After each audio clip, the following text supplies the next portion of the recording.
Hello everyone, welcome back to the next part of software testing. अगर आपने first और second part नहीं देखा है तो प्लीज़ जाके देखिए, और अगर कोई भी डाउट है तो कमेंट करके आप पूछ सकते हैं। और अगर आपको बिल्कुल न्यू है और कुछ समझ में नहीं आ रहा है तो आप थोड़ा पेशेंस रखें, आपको धीरे धीरे सब समझ में आने लगेगा।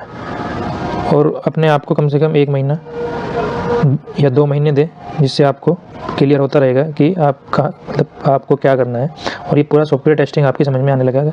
अगर आप बिल्कुल न्यू हैं और अलग फील्ड से हैं, स्टार्टिंग में आपको नहीं समझ में आएगा क्योंकि टर्म एक दूसरे से रिलेटेड है। धीरे धीरे आप नई चीज़ें पढ़ोगे तो आपको सब कुछ समझ में आने लगेगा। आज हम पढ़ेंगे सॉफ्टवेयर टेस्टिंग का जो लाइफ साइकिल है। What is the process of SDLC, software development life cycle. तो ये एक मेन क्वेश्चन भी है और इंटरव्यू में हर बार पूछा भी जाता है सभी से, और ये पता भी होना चाहिए, ये बेसिक भी है कि हमारा जो सॉफ्टवेयर डेवलप होता है क्या। तो SDLC एक ऐसा प्रोसेस है जिसमें हाई क्वालिटी प्रोडक्ट को बनाते हैं एक शॉर्टेस्ट गिवन ऑफ टाइम, बहुत कम समय में, बहुत ही कम बजट में, और जो कस्टमर की रिक्वायरमेंट और उसके एक्सपेक्टेशन से मैच करना चाहिए। मतलब जैसा कस्टमर ने चाहा और जैसे उसने रिक्वायरमेंट दी थी वैसा ही उसने सॉफ्टवेयर उसको मिलना चाहिए। अब बात आती है कि साइकिल कैसे है। साइकिल ऐसे है कि जैसे ही रिक्वायरमेंट आती है फिर उस पर एनालिसिस होता है, फिर डिज़ाइन, फिर इम्प्लीमेंटेशन, टेस्टिंग और मेंटेनेंस। ये फेस हैं इसके, जिससे कि आपको सॉफ्टवेयर टेस्टिंग के ये हर सॉफ्टवेयर जितने भी बढ़ेंगे सब में यही रहेगा। अब हम बात करते हैं क्या। तो SDLC एक ऐसा प्रोसेस है जिसमें हाई क्वालिटी प्रोडक्ट को बनाते हैं एक शॉर्टेस्ट गिवन ऑफ टाइम, बहुत कम समय में, बहुत ही कम बजट में।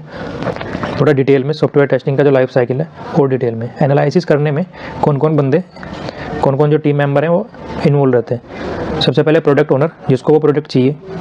प्रोडक्ट मैनेजर, एक प्रोडक्ट मैनेजर असाइन होता है। जो प्रोडक्ट ओनर है उसको भी कुछ रिक्वायरमेंट क्लियर नहीं होती, तो जो मार्केट से एनालाइज करके या जो उसका एक्सपीरियंस है उसको एनालाइज करके वो उसमें रिक्वायरमेंट फुलफिल करता है। एक बिजनेस एनालिस्ट जो बिजनेस को देखता है प्रोडक्ट ओनर के, और जो उसमें और भी CTO वगैरह इन्वॉल्व होते हैं। अब डिज़ाइन करने के लिए कौन होते हैं? डिज़ाइन करने के लिए एक तो सिस्टम आर्किटेक्ट होता है जो उसको देखता है कि आपका प्रोडक्ट की जो टेक्नोलॉजी कौन सी होनी चाहिए, कैसे आपका प्रोडक्ट जो है बिहेव करेगा, जो आपका सॉफ्टवेयर है कैसी परफॉर्मेंस देगा। तो ये सब आर्किटेक्चर के ऊपर डिज़ाइन रहता है। उसके बाद UX डिज़ाइनर की UX डिज़ाइनर का है कि आप जो आपका डिज़ाइन है, लॉगिन पेज है, जैसे आपके कभी आपने अगर फॉर्म फिल किया हो तो कैलेंडर बन के आता है, कुछ सेलेक्ट करने का ऑप्शन है तो ड्रॉप डाउन में से लिस्ट निकल के आती है। अगर आपका सॉफ्टवेयर कुछ इस तरीके का है, आप मोबाइल नंबर डालते हो तो आपको मोबाइल नंबर में कंट्री कोड, कंट्री का फ्लैग, ऐसा कुछ आना चाहिए। तो वो सब UI डिज़ाइनर यूजर के अपना डिज़ाइन स्टार्ट कर देता है। फिर डेवलपमेंट में front end developer, back end developer. अच्छा, फ्रंट एंड डेवलपर होता है कि जो फ्रंट एंड को डेवलप करता है, जैसे CSS या HTML में और एंगुलर में, वो सब डेवलप करते हैं। और बैक एंड होता है कि जो जावा, पाइथन वगैरह में उसके जो बैक एंड का लॉजिक होता है, जो मतलब यूजर को दिखाई नहीं देता।